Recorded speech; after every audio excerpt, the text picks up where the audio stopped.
Oh, yes. We are live. Hi, guys. What's up?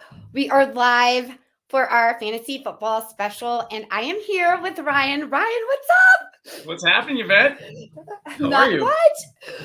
I'm good. I was just talking to him for a couple of minutes before this, and I said, I am like a little bit nervous, which I'm usually not nervous, but I think it's because of the subject. Yes. Fantasy football. It's just I don't think I can do it any justice. So I'm gonna try to do the best that I can, and we'll see what happens. That's what anybody does anyway, right? We Yeah. try the best we can and we hope for the best at the end.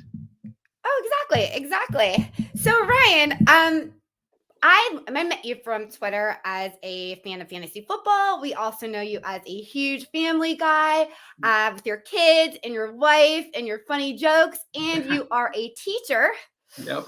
so that keeps you quite busy. Yep.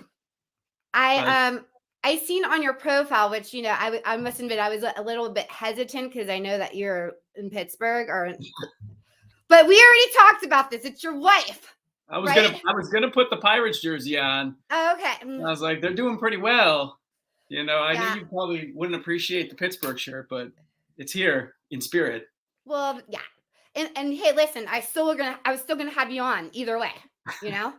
But you said it was your wife, and I thought I can't be mad at her because obviously she has to be a cool chick to let you play fantasy football because we know how much time that takes. Yes.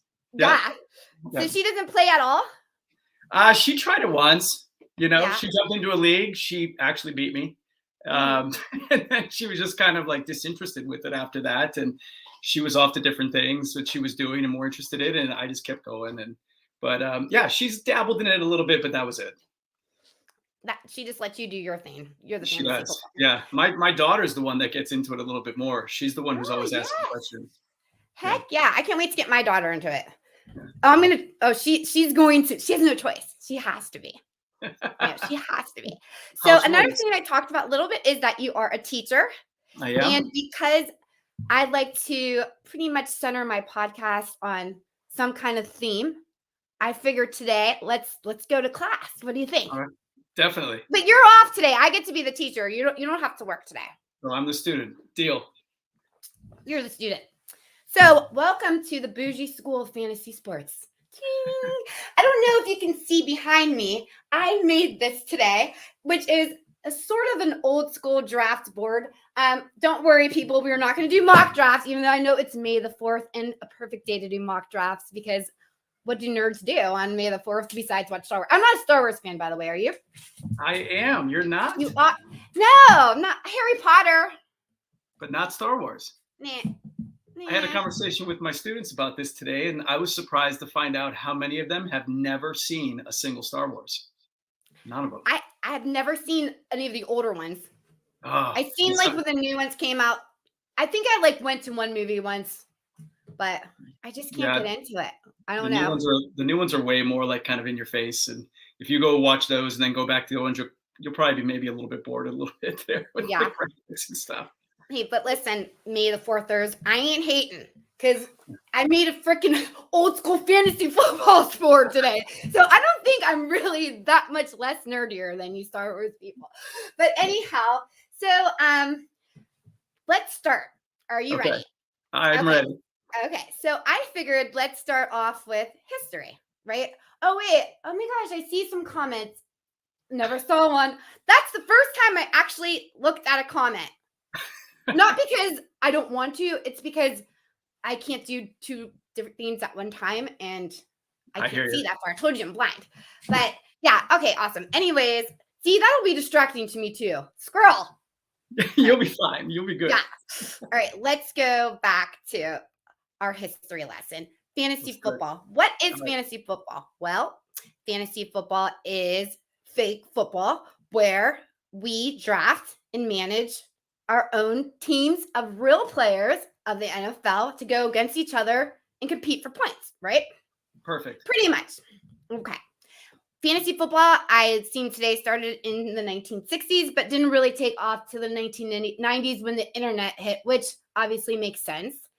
When did you start playing? I started playing the first year I was a teacher, and one of the guys that I was teaching with at the school, he invited me to do it. I was like, I don't know what this is. He's like, you'll be fine, So they pulled me in, and I had a great time. So I just kind of kept going with it. But that was back in 2003, I think it was. It was either 2000. It was 2003, and you mentioned the internet. We were still doing it with newspaper. So like the newspaper would come in the morning, we would actually sit down and we would see the stats and we would figure it out. And it was great for being a math teacher, and Right. that was fun. That was the fun part. And then computers came along and, made it all a little bit easier for us. Yeah, it does. It's almost like when the magazines used to come out, remember? The Mhm. old school fantasy magazines, and Loved you them. couldn't wait to get them and scribble and Yes. circle them. And It's even like the when best they're, thing to do at the airport on the way to a flight to like grab one and take it with you and read it on the way, like wherever you're going. oh yeah, for sure. But here we are, modern technology, Yeah. which Yeah. made it a lot more fun because now you can play against people From all over everywhere. the world, which is Yep. it's really awesome. And I think fantasy football has hit, and now it's kind of like huge all over the world. Everywhere. Yeah. I play against a lot of people that, from across the pond, like over in England, all places over that way.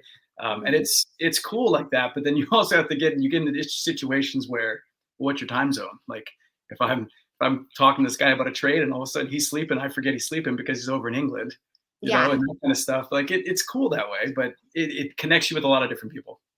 Hey, listen, he still should be checking his messages every day. He should, right? Even if he's Yeah, sleeping. it doesn't matter what time it is. You know what time the game starts. You got No, 2 yeah. days. You Yeah, don't use your make me 2 wait too days. long. Yeah. Mhm. Wake up and accept my trade offer. Oh, yeah. I'm not a trader. But No? what's up? We can't get off the course here. We got Okay, to all right. stay on track. All right. Right, go So ahead. let's continue. We're in history. So, yeah, so you've been doing it for quite a while. Yeah, about 20 And years now. yeah, and obviously, okay, so yeah. And you must really, really, really like it. I do. Yeah. Yeah. It's a fun, healthy hobby. Is it though? Ooh. It's almost like golf. I just started playing golf and everyone's like, "Oh, it's like it's a mind game." I feel like that's the same way about fantasy football because it is. I don't care how good you think you are. You can also just start today and win. And how many Correct. people does that happen all the time in your league? That person that comes in that never's played the game before and they win because they Yep. don't put too much effort into it, I think, and it's a Mm. lot more easier that way. For sure, like they're not overthinking it, right? And they just kind of go to simplistic way and they just start with what they think and they don't read as much as the rest of us and they ended up beating all of us. They always do. I know. Not All always. right. Not always. Yeah, that's true. Not always. So, what type of league do you play in? I know there's a lot of different types. Yeah, there's so my main two leagues I play in would be the redraft leagues, which is your traditional fantasy football. So every year you draft new players, you have a new team, to compete. And then the big one that I'm in now is like the dynasty leagues. That's kind of like the newer thing for a lot of people. So dynasty is where you draft your whole team and you keep that team forever, basically. So you're trading your pieces, you make future picks along the way as you go, and you just kind of build a roster that you can hopefully win now, but also sustain for the future. So you really get more of like not just like a coaching aspect of fantasy football, but you get more of like a GM type aspects where you're kind of building that team for the long haul. Mhm. I dabbled a little bit in kind of daily last year. So daily fantasy football, where you basically pick a new team every single weekend, right? Like you pick a lineup and you hope it's the best one. They can call it best ball. Don't they call it best ball as well? Yep. Whoever can, you just draft a team and whoever scores the most points, that's the one. Those are the points you get for that day or that week, and that's okay. But it kind of takes the strategy out for you setting the lineup. Right. And there's so many different ways to play the game. That's why it was another reason why it was so hard for me to do the show because there's so much room for activities. There's so really many is. places to go. You can't I'm like, oh, what should I do? Should I talk about this? Should I talk about the waiver wire? How can I get the waiver wire? And a waiver wire is a whole show, man. The waiver wire is something else, don't you I think? love it. You can't even just talk about the waiver wire in just this little show. But hey, listen, we're gonna do, like I said, we're gonna hit the basic points. I hope that there's people watching that want to start playing fantasy football. I really do because it's so fun. I mean, I guess you could be like me and Ryan who do it once and then here we are 20, 10, 15 years later, Because every single year, I think you find different ways to develop your game, to get better, and different strategies. Absolutely. Yeah. Yeah. And My biggest thing, like over the years, I've perfected, say, my process that like I, kind of am confident with, and I believe in my process that way. yes. I actually wore my shirt today. So process over Yeah. results always. That's what I always preach. Like stay with your process, stay true to it. Even if the results don't turn out, maybe the best way that you thought. But like if it's working to keep you competitive week to week, your process is working. So just kind of believe in yourself. So in fantasy football talk, that means don't get cute. Yeah, don't Just overthink. go. That's one of my problems. I always try to sometimes overreach. Speaking of, we are going to, like I said, we're in class, and I'm not a teacher, but I did go to nursing school. So I'm going to do today's draft like a case study. Okay. All right. So stick with me. All right. So, like I said, there's tons of different types of ways you can play fantasy. I actually just started playing Superflex, which is basically you play 2 quarterbacks, and I love it. I love the element of ways to score more points. I think I really enjoy that way, but there's nothing better than a fresh redraft league, and to me, in-person draft, if you can, with your friends. And I'm lucky to be in a fantasy football league with some of my best friends for a long time. So it's like a tradition. It's almost like a holiday every year, our draft. You know what I mean? Like, so that's my favorite. So we're gonna do today like an old school 10-person. Let's do like a half-point PPR redraft league. All right. Right. So, well, I know, I want to just talk about PPR versus standard, just in case somebody's out there and doesn't understand what it is. It's just a difference in scoring. And I think if you're really, really starting out, you don't have to pay too much attention to that. What do you think, Ryan, as far as PPR versus standard? Yeah, I mean, big difference there. If it's a full PPR, so like a full point per catch that somebody were to get, you're going to kind of focus more on your wide receivers because they're going to catch more balls than say the running backs are, right? If it gets more to that half PPR where you're getting a half point every time they catch the ball, you're going to kind of more balance it out between the running backs and the wide receivers, depending on what kind of running back it is. But yeah, you're right. I don't think you need to get too much into that. Like if you're just starting out fantasy, just kind of get in, pick your team, pick some guys you want to root for, pick some guys that you're going to think do well. And then, as the season goes on, you'll start to learn more about like how that scoring is affecting your score at the end of the week each time. And you can kind of make adjustments along the way. Absolutely. And then you'll start to learn how your league mates start to play the game. Yeah. And you got to be a little bit in survivor mode to play fantasy football too. I don't think there's a lot together. You have to be in psychology. You have to do this. You have to work the waiver wire. You don't win your game at the draft. What they say. It's way more than the draft. Absolutely. But today we are going to do a little bit of a draft. Okay. And with that, we'll talk a little bit and analyze a little bit of why we chose who we chose and the reasons.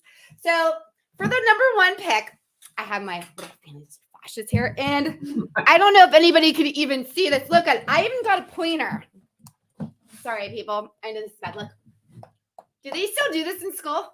Yeah, with certain things we do. Yes. I'm like 7 feet tall, so I have to get. Am I still on the screen? Yep, I can see you. Okay, and can you still hear me? Absolutely. I hope so. All right. Sorry, guys. This is not NFL Network or anything. This is me in my house with a draft board. I hope. All right. So. Perfect. Team number 1. Let's talk about the number 1 pick in the draft. All right. You're the first time going into a fantasy football draft with new league mates. Okay. Oops, sorry. I left half my thing. I think that the number 1 pick I hate. What do you think? Yeah, I do not like having the number 1 pick. I would much rather be a couple picks back somewhere at the worst there, just so somebody else can make those few first decisions, and I'll take whoever falls to me. Right. I'd so much rather have number 2 than number 1. Absolutely. Because, yeah. This is, like I said, a snake draft. And let me just say, if anyone doesn't know what a snake draft is, you start from the number 1 pick. You're going to go all the way down to the 10. Do you see the little snake I've had here? It's perfect. I love it. Okay. And then that means if you're number 10, you get 2 picks in a row. Yep. And it comes back down this way. So, which does play a lot in how you want to draft as far as what position you draft in. So let's say the number 1 pick, I'm just going to say, went to Bring the Sheet Pete. Do you know who Bring the Sheet Pete is? Bring the Sheet Pete is the guy in your league that just he prints off the sheet. He doesn't do any work. And he always has to tell you too that he just came and he just printed out the sheet. Like, I don't care. I just printed the sheet out. You know, he was to remind you 25 times that he printed the sheet. So Print the Sheet Pete is going to take CMC at number 1. Okay. Okay. It's a good pick. Well, yeah, of course. And, you know, he's printing off the sheet. And I thought that's an easy one. And I don't want to debate with you who the number 1 pick is because it's too early, first of all. Correct. Right? But there's an argument for CMC. What do you think about that pick right there at number 1? I think that's a great pick to be top. As long as he can stay healthy like he did last year, I think the 49ers and him are kind of endless with their kind of opportunities, what they're going to do with him. Yeah. I mean, Chris, he's a beast. You can't. The only thing that can potentially go wrong is that he gets injured. And that's also another thing about having that first pick is that you take that leap on a person like him and you don't get another pick till you're all the way over here. Right. So if this guy goes down, that's, you know, that's part of the problem. All right. So big reward though. Go big or go home, right? Yes. Let me ask you this. Do you have like a preference where you have to take a running back first or a wide receiver first? So I like wide receivers. So especially obviously in these PPR leagues, even half PPR, I always like wide receivers, but it does depend on where I'm sitting in the draft of what I'm going to do. Because if I know that I can still probably get a pretty good top running back somewhere and still end up hammering wide receiver, I will. But I usually, after about the first 4 rounds, you'll see me come away with like 3 wide receivers and maybe 1 running back somewhere in there. Depending on where I'm at, it could be a top level or a mid level. Would you take one here, a number 2? Would you take a Justin Jefferson right here? How many teams are in the league up there on that board? 10. Just 10? So you got a quicker turnaround coming back for your second pick there. I typically wouldn't take one that early, but in a 10-team league, you might want to start considering that because that turnaround will get back to you so much faster that you might end up with another top running back still. Like that could still be on the board, but usually I'm grabbing a running back there. All right. Well, let's go. Who do you want to take? Austin Eckler right here? I love Austin. Austin's a great dude. He's in a great offense. He catches a lot of passes just like CMC does. And he gets a lot of red zone work too, like a lot of goals, like a lot of goal line touches. So I'd be happy taking Austin there. You know how fun it is to write something in a draft board like that? I'm like having the best day ever. It's the best day ever. Nuts. Anyways, let's draw a heart there. Gonna have all the extra space. All right. So yeah, Austin Eckler. I guess there's a little bit worries about him with some trade rumors. Are you any hesitation with Austin Eckler there? I'm not anymore. I was before the draft, but I'm not anymore. I think they're going to stay with him at least one more season. And I think he's going to have a good season.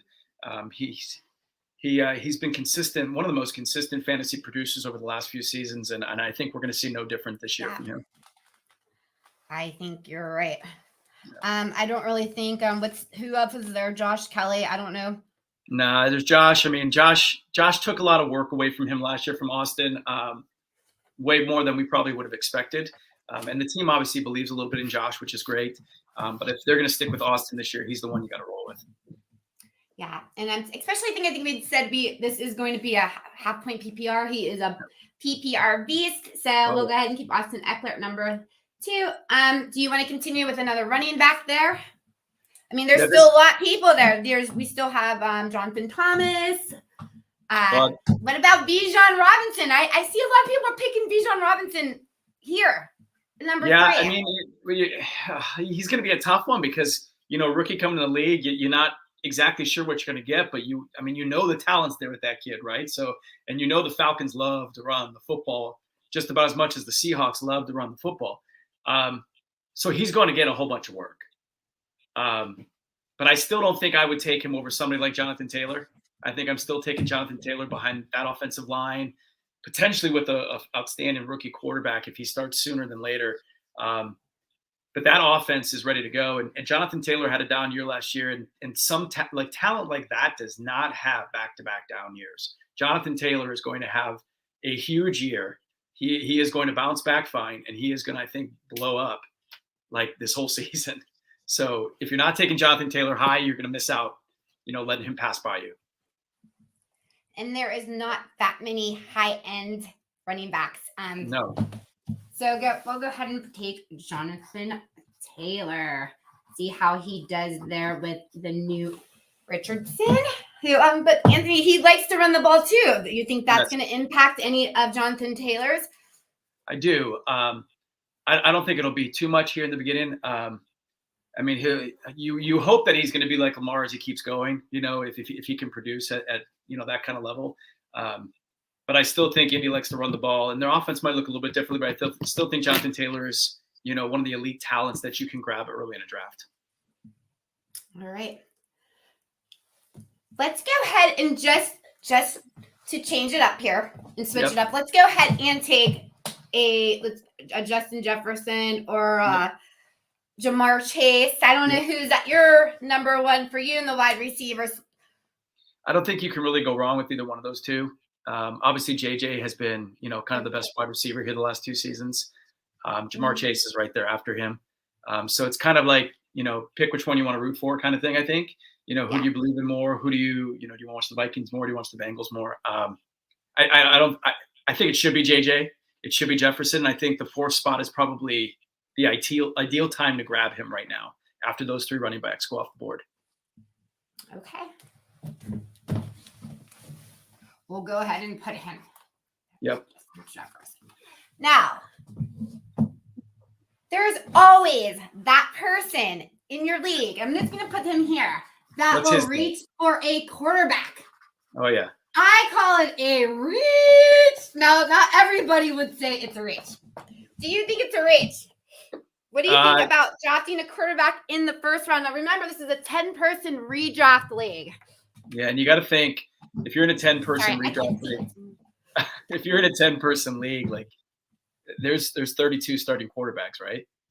So, and let's just say 20 of them are going to get you consistent points. Maybe not top level elite points, but you got 20 quarterbacks sitting there, and if you're going to go ahead and take one of them in the 1st round, where he's going to get the same production as, say, 6, 7 other guys potentially at that position, you're kind of setting yourself up for later on having a hole somewhere else in your roster that you could have filled with maybe a 2nd-tier quarterback to get you almost kind of the same production from those top level quarterbacks. So no, I wouldn't be taking a quarterback in the 1st round.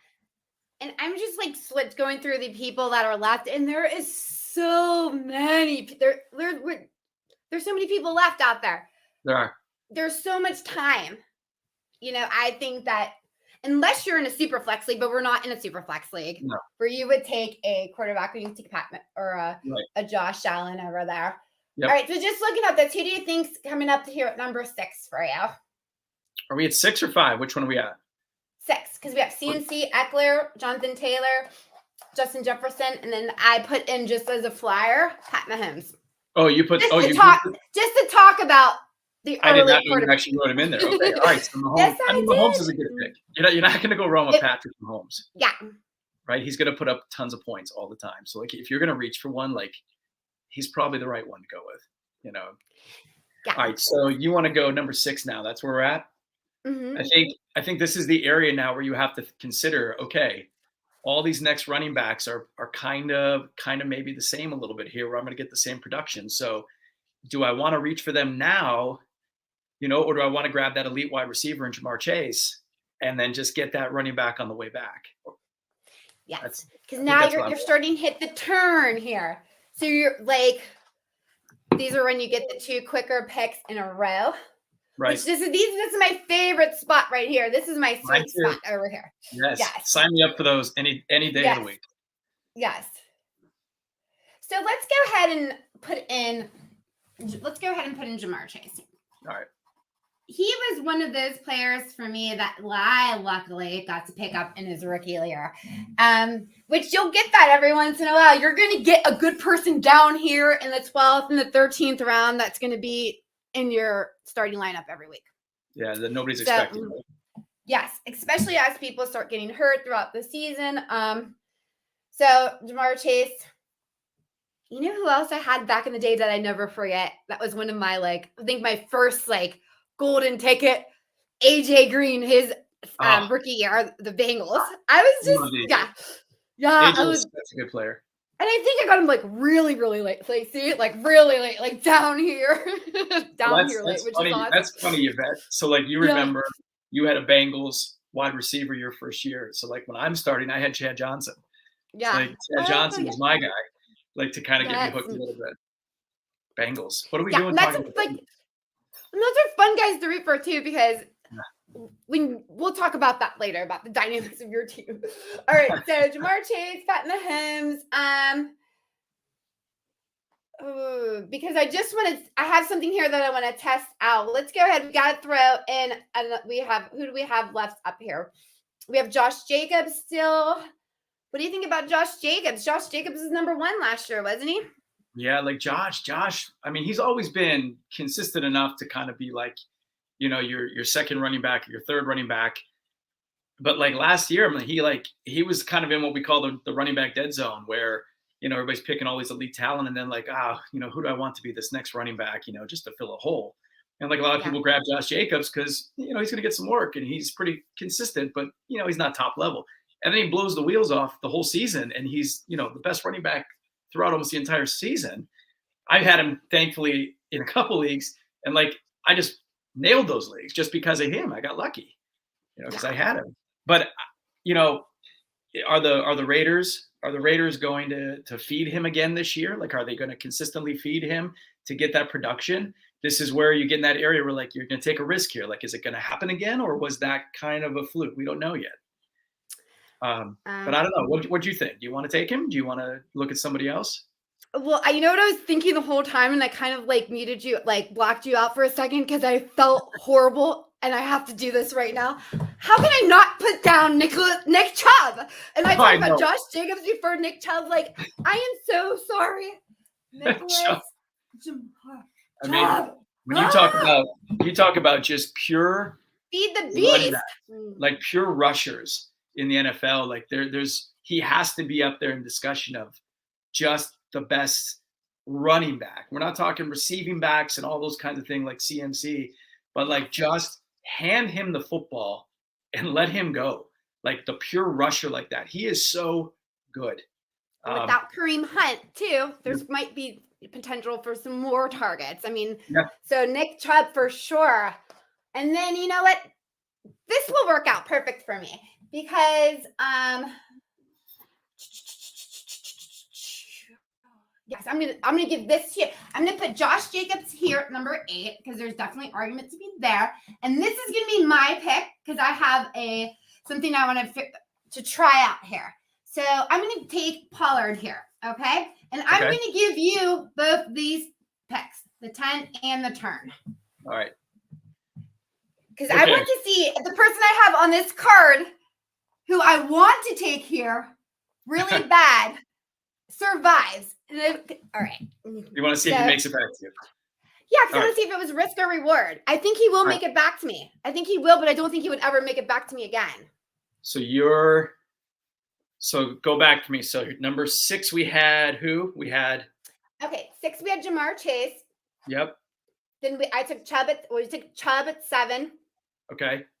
And then who did I put? Who did I just put his number? Oh, Josh Jacobs. Josh Jacobs at 8. And then I took Pollard. Okay. So at that point for me, and I got 2 picks back to back now, right? Yes. All right. So and we're in a half PPR league, so we're gonna get some points for catches. Yes. All right. I think this is where I love to do my own strategy, where I'm gonna nab 2 wide receivers, Okay. and I'm gonna take the risk that I can get a serviceable running back coming back to me at the end of, say, what is that, the third, the end of the third round, where everybody else is maybe focusing on wide receivers for themselves and leaving some of those other running backs just kind of sitting there coming back. And I'm going to hope that one trickles back to me. So I am going to go and I am going to take, with my 2 picks, I am going to grab CeeDee Lamb and AJ Brown. All right. Well, CeeDee would go here. And AJ Brown. And don't worry, people, we're not going to keep going on this. Don't worry. I just wanted to show you how like a first round would go. I like that what you did here. I don't know you, which I didn't know what your strategy is. And one of the things that I do like to do is analyze everybody on what they would do. I really wanted Travis Kelce bad. That's who I have on my card because I had him last year, and in the tight end spot, he gives you points like a wide receiver. I don't think there's anybody that can touch him. I had him in 3 leagues and went to the championship of all 3 leagues last year, which I had Travis Kelce in. Didn't know how you felt about him because I know if I didn't take him, if I didn't get him here at this spot, I was never going to have my chance to get him. So with you taking these 2 wide receivers, I think I would take Kelce. I would feel safe to take Kelce there. If I would have took him here, it would have been I would have wasted a great running back pick. If I would have got cute and got scared, for example, I'm like, oh my God, because I was thinking about the whole time so much that I wrote a card with his name on it. I wanted him, right? I wanted him so bad. So I would have been sweating already, trying to play it like I wasn't trying to look at him at all, and then took him, and I would have wasted not having a top running back like that. I guess I could have grabbed him here, but yeah.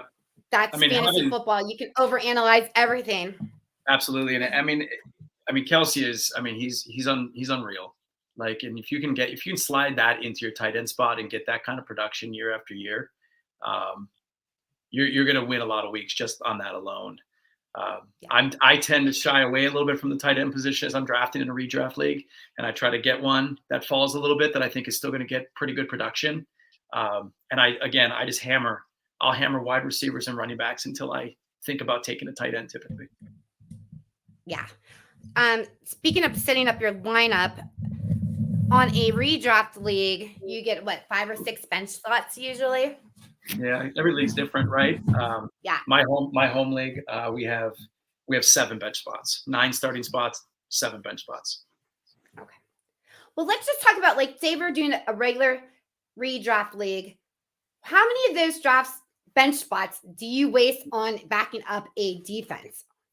Backing up a kicker? I hate even talking about this, but just None. Absolutely. And when do you draft those in regular drafts? Last 2 picks. There's no other answer. Correct. You cannot you don't even have to draft the kicker. If you some leagues will have roster restrictions, like draft restrictions, where you must fill the starting lineup and then you can take whatever you want for your bench. Some will just say you draft whatever you want to, and you just have to make sure you have a starting lineup come week 1. Great. But then in that case, you still draft the kicker last.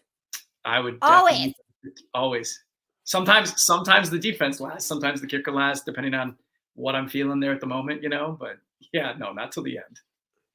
What about defenses? Do you like to stream your defenses? I do. If I don't, actually, I stream both.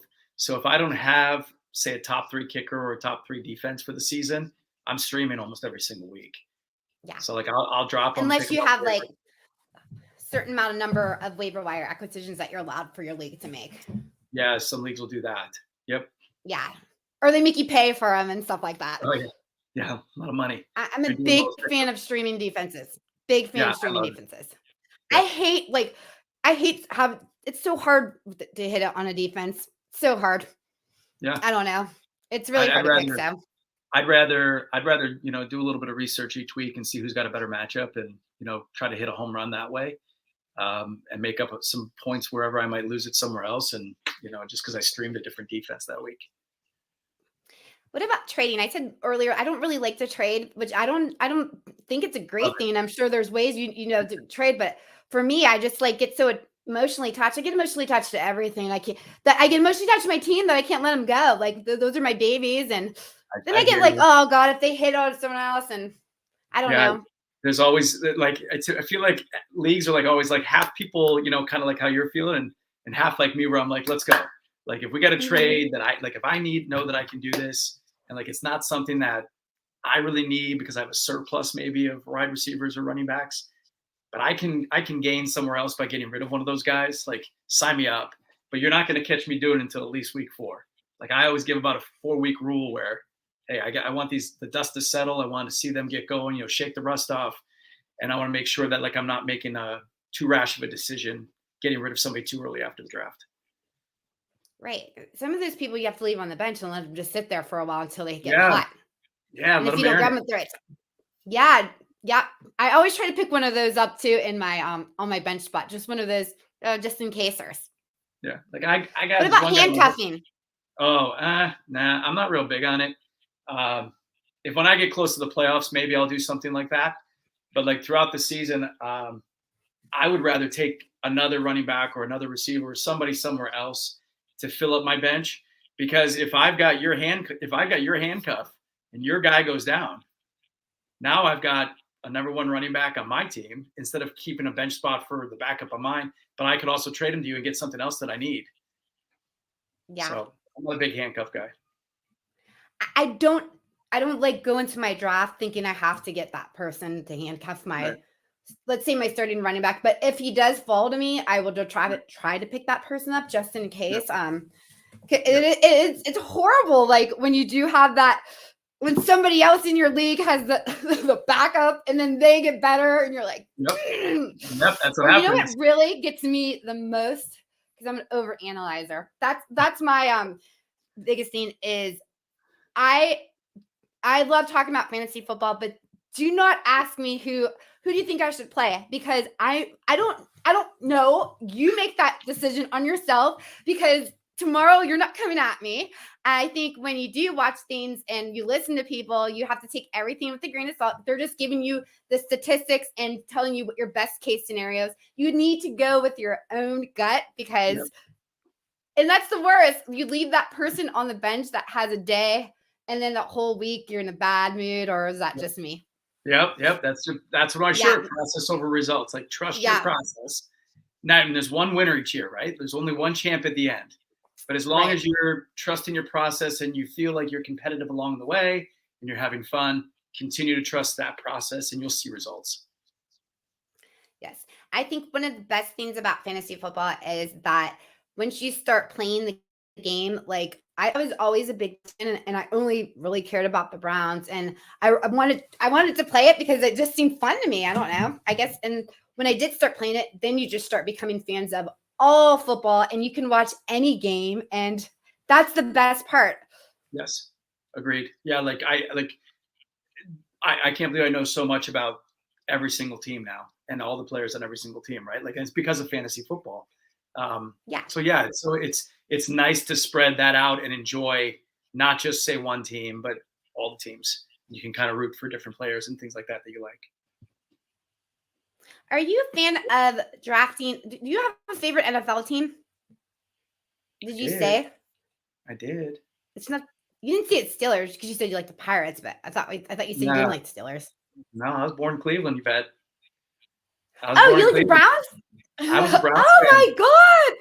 I was a Browns fan for about Yay! 42 Oh, years, and now I'm 43, and here I am, not a Browns fan. I am just yeah. a fan of my fantasy team. Now you bet. That is it. Yeah, Yeah. Okay. I get that. 4 years was 4 years was enough. Okay. Well, all right. Well, was what my point was. I love the Browns. Do I love to draft the Browns We on all my know that. fantasy team? Absolutely not. I hate to No, draft any Browns player, because I just want to be able to not enjoy that game, to not enjoy that right, game. You know what I mean? I don't want right. any other reason to not enjoy the game. It just makes Yeah, things too it's too hard. conflicting.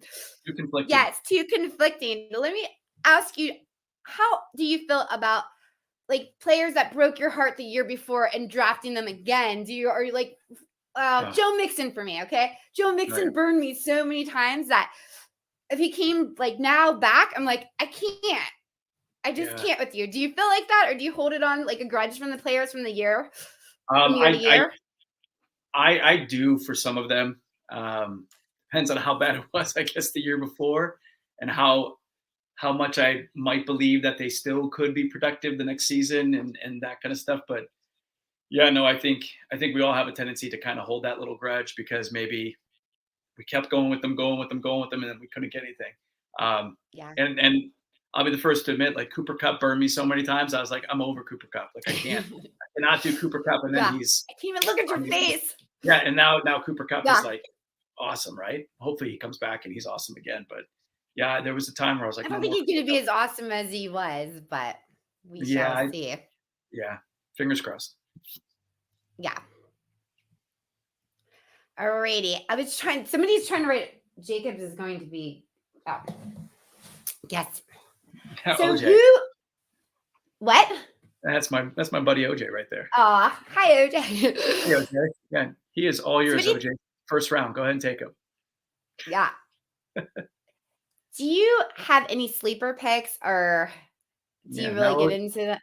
Yeah, now OJ's watching when I say all this stuff too, right? Like OJ's taking notes back there. I know he is. That's what he's doing.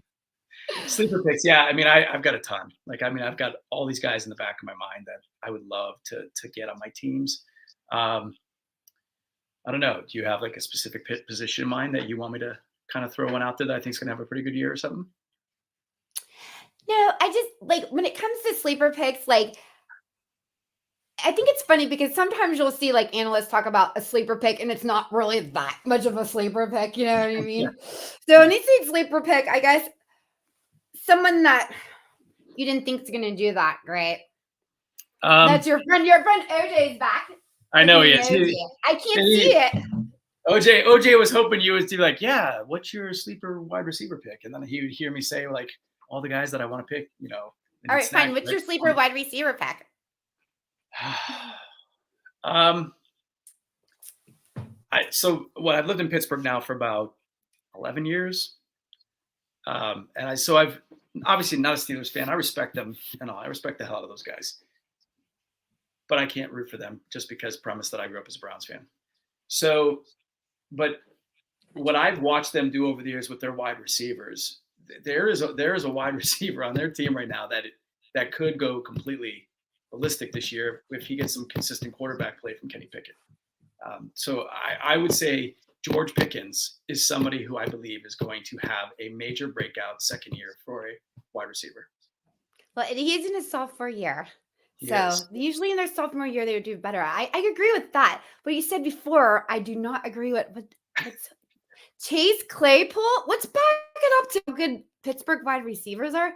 I think Chase Claypool went to. I never said. You said Pittsburgh and their wideouts. I think he went to Chicago and didn't really. He's not a Steeler. Great.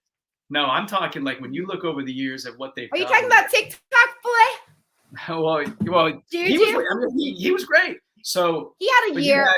You had say Mike Wallace, right? Like so, Mike Wallace kind of comes out of nowhere a little bit, after his rookie year, and then AB kind of comes on, right? And like all of a sudden, everybody's like, this kid, this Antonio Brown, like, and then he's like one of the best wide receivers to ever play the game. And then as he gets up there a little bit of age, and you see Juju kind of come in, right? Like as like a second year, he's doing great. Well, like here comes Pickens now.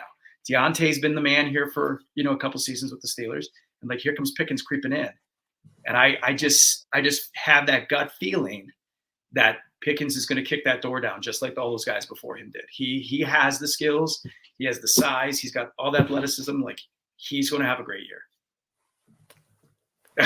I'm sorry, Yvette. I'm sorry. You asked. How could Kenny Pickens have such small hands? How you can throw the ball? Do you think? All right, I'm exhausted. We need to I need a new crack about Kenny Pickens. I don't know him that well. Like the small hands means I'm wearing it out. But I wear everything out. So again, with the wide receivers, let's talk about the wideouts in Miami with Waddle and Tyreek Hill. Yep. Depending on, I guess, Tua's health. What do you think about that? Those are wide receivers. They're pretty good. Yeah, I mean, you can't go wrong with either one of those guys, really, with the way that Yeah. offense runs. And if Tua can sustain, full health for the whole season in that kind of offense, especially with some of like the rookie wide receiver that they added, the speedy running back the speedy running back that they added in the draft, like the opportunities for those guys to just continue to produce is so great that really doesn't matter which one you want to pick. Like they're both going to do well. Obviously, you'd have to take Tyreek a little bit higher. Waddle, you're going to get a little bit, underneath Tyreek, unless somebody really thinks Waddle's going to do it. But you can't go wrong with either one of those two.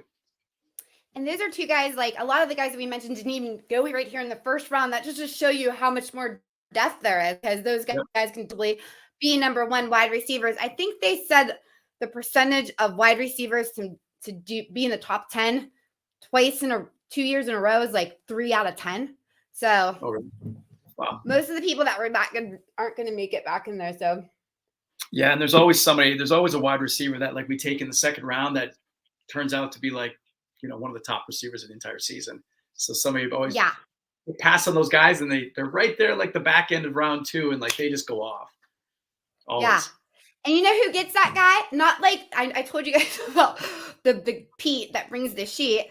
Yes. Like, I don't know what to do. Drew is always the guy that picks the guy, like the next guy on my list. Best guy of the year, because he's just picking 2, and he's like, I'll take Bijan Robinson, like whoever that is, and that ends up to be the best person ever. And you're like, dang. I don't know who that is, but I'll take it because it's top of this list that I printed out, and I'll just get him. And usually those guys do have good success in the year because we all go against all the analytics and everybody's expert mocks and rankings and all that, and we're like, we think we know better, right? Like we know better. And then these guys just go off their sheet and they end up crushing us a lot of times.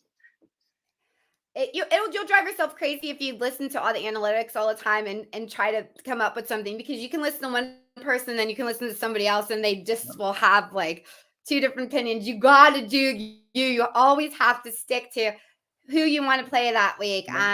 Do you like, how far do you go in? Do you like go as far as which corner is playing against my wideout that week? Yeah, I'll get into that sometimes. Like especially if I'm on the fence with like say 2 wide receivers and which one do I want to play? Yeah, like I'll get into matchups. And that's when you get really nerdy with it. Oh, I do that too. You're really digging for anything. And that's where you get really mad at yourself when you make the wrong decision too, because like you went against yourself or the rankings or whatever you went against and went with, but it was the wrong one. It was the wrong one. How much emphasis do you put in your fantasy football name? Your team name? Not much. Do you use the same team name all the time? So when I'm doing like my dynasty leagues, I kind of just keep it to my own name. So that way, like my league mates know, because a lot of those people are all over the world. Like I don't know them maybe personally, except like through our league or through Twitter or something like that. So I'll kind of keep my name there so that they know that that's me. When I'm playing like in a redraft league though, like that's where I'll try to get cute, like, and you'll love it. Like my most favorite team name, Yvette, is Cardiac Kids. Yeah, that's a good team name. Right? I know you know that name. Oh, I do. I personally met Brian Sipe. Oh, I gotta send you. I got a picture of me as a baby. Well, not a baby. I was I don't know, maybe 4. I was in a Sipe jersey. I gotta find that picture and send it to you. My goodness, he looked so good for a 73-year-old man. I mean, not that I hate when people say for age or anything, but let me forget his age. He just looked good. Okay. Yeah. Guy took care of himself. And he had the charisma too. He just had it all, Right? He had the swagger. Yep. Maybe I should just name my fantasy football team I Love Brian Sipe. There you go. What do you think? I'm trying to think of something like Sipe or Siper or Sipinator, something like that. Like you got to be able to come up with something. The Sipinators. So how many leagues do you think how many leagues are you in at a time usually? Last year I was in 15. Oh my God. See, you can't be in that. You cannot possibly be in that many leagues. There's no way. It's my life watching this. You can do it, but you can't really commit to them. Well, I did. So you're just dating around. Yeah. So that was the most leagues I've ever been in last year. I was in 15. Most have ever Yes. been. But my wife actually told me, she goes, I felt like I didn't hear you talk about fantasy football more than any other season comparative before. But I was like, I was in the most leagues I've ever been. So So wait, she's watching you this thought right you now. talked about it less or you talked about it more? No, she said I talked about it less this past year. Because you were too busy. You're setting No, up your lineups. no, I That's would get up. why. I would get up in the morning and like do all my homework like while they're all still sleeping. So she and the kids are Yeah. sleeping. I'd be up in my office here just doing my homework and then I wouldn't have to talk about it. Right? She'd have to see me doing it. How do you even manage? Well, I mean, I guess it's not that bad. You just go make sure you have your that everybody's in. The worst thing you could do is leave a blank space. Do not even be in the league if you're not gonna commit. Just don't do it. That's the Don't ever worst. do that. No, And that's the I've worst. never You're the done worst person. I've never done it. Or like 15 if you like tank your team, you suck. If you tank your team, you suck. Don't do that stuff. Give it to somebody else. Yes, agreed. Yeah. I think the hardest part you've had, like with that many teams, and again, I thought that number was crazy too. But I just kept getting invited. I was like, yeah, Twitter just kept kind of rolling around. Yeah, I want to be with these guys and play, and I want to be with these guys and play and all that kind of stuff. But I think the hardest thing with that many teams is playing the waiver wire the right way and keeping up with that every week because you're trying to each team and like what you need and that kind of stuff. Dynasty is a little different because the waiver wire is pretty thin, right? Because you have this huge roster, but like redraft leagues, because I was in a few of those last year, like more than normal. That's hard on the waiver wire, like looking at all that stuff. Oh heck yeah. Especially since if you like we talk about getting nerdy with it, when you get really nerdy with their waiver wire and you go look and see when everybody has a waiver wire pick and you wait till the day after. This is what you do. You wait till the day after the waiver wire at like 5:00 in the morning when all the transitions go through. Then you go in and get them because then it goes to go against you. You just start sniping them, right? Like just start getting them. Like, Yes. But how can you do that with 15? I mean, you would never sleep. I still did it. Because I was up early. I was up before everybody else. Yeah. I was that guy peeking through the window, watching everybody what they're doing at 4 a.m. Right. Maybe I'm going to try to be in a little bit more leagues this year. What I would love to do is have a virtual fantasy league like this and do the draft online and everything. And I think that would be so fun. I said I was going to do it last year, but I overcommit myself to a ton of things. That would be really fun if you did that. Yeah. Well, I had so much. I didn't really want to talk too much about the different players and stuff like that this early in the season. I just don't like. I feel like we should do another one and wait a little bit when we get. It's too early. We got when training camp comes on. Yeah, that's when you really can start. I just wanted to kind of talk about the basics because I felt like you can always talk about the basics, strategy, different things that you do, to win your league and stuff like that. So. Any other last advice for anyone? Just try it. Just try it if you've never tried it. It's fun. You'll learn a lot. And we've all been there, right? Like we've all had our first time like learning something. And everything's always the hardest in the beginning. But as you continue to go, it gets a lot easier. So just remember the beginning's the hardest. And then it'll always get easier after that. And every expert that you follow or you talk to or you read about, like they were also once a beginner. Like you had to be a beginner before you were an expert. Right. So everybody's been in those shoes. So just try it and have fun. And they don't know everything unless they're me. I mean, all the self-proclaimed experts. Who's that? Who are you talking about? I mean, besides the present company excluded, but all the other ones that you say, they don't know anything. No. I mean, they're just taking a guess too. We're all just guessing. We're all just throwing darts, right? Like we're just throwing darts blindly and hoping it hits, right? Yes, absolutely. But fantasy football, for those of you guys that love it, I get you. You're my people. I love it. Yes. I do. I love it. I'm like, I would say, do you remember that commercial with the girls crying at the end? It's like, I don't know. And she had a bad day. You had a bad day. And she's like crying and she's like Roma with the Roma shirt. That is me. Yes. I will cry. I will be like on Monday if I lose, especially when I'm doing good. If I lose by like a point or if I lose or I could have won if I played this person instead of another person, I'm really mad. That's the worst. If I lose and there's no way I could win, it's better. When you're like, no matter what choice I made, I was going to lose. It's a lot easier to take. Absolutely. And then I'm like, I won't even look at anything. I won't watch anything until like waiver wire time. And then here we go again. Right. Take a little break. Yeah, but it's so fun, and we're here to talk about it. So you can catch Ryan at you have the perfect like Ryan Kennedy sounds like such a great name. It's a good Yeah, Irish name. yeah, like at Ryan Kennedy. Yep, it's easy. Yep, That's so me. easy. Mine's at Yvette M. Because I'm always I like, made the handle so long ago and I never just changed it because I'm like, whatever. what's that letter in the middle there that she has there? I'm like, I know it's Yeah, a like exactly. What's that? Oh yeah, is there an underscore in there somewhere? But thank you guys for watching. I'm so sorry if it was just like scattered. Like I said, if I could show you all my notes right now, look at this. I have them I think everywhere. I think you did I'm an fabulous. overthinker to the extreme. So I hope you guys enjoyed the podcast and Saturday. I don't do you watch the Kentucky Derby? I don't typically, but if it's on, I'll Yeah. watch it, right? Like, if I'm around, I'll Yeah. watch Oh, it.